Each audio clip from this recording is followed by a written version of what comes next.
Trigonometric function 11th base compound angle topic आहे. Compound अँगलमध्ये एक क्वेश्चन आहे, तर तो आपण डिस्कस करू.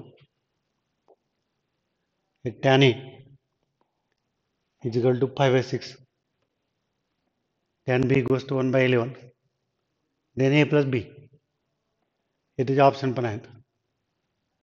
आता आपल्याला सॉल्व करायचं आहे. तर tan A आणि tan B याच्यामध्ये काय रिलेशन आहे, tan A tan B आणि A plus B मध्ये.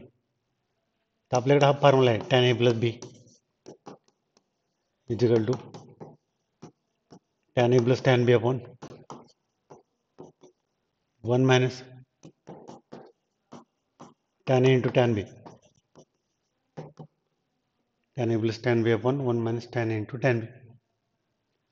tan A 5/6, tan B 1/11, 1 minus 5/6 into 1/11.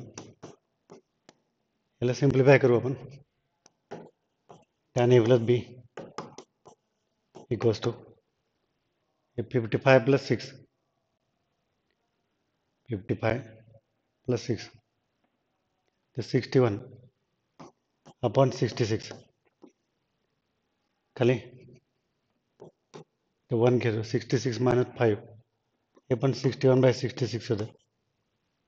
हे कॅन्सल, 1 आला, 1ला tan 45 म्हणजे tan π/4 घेऊ आपण. आता याला कम्पेअर करतो मी. tan A plus B is equal to tan π/4, tan common आहे, सेम आहे, कॅन्सल पण करू शकतो समजा. तर A plus B is equal to π/4 हे त्याचा आन्सर येतं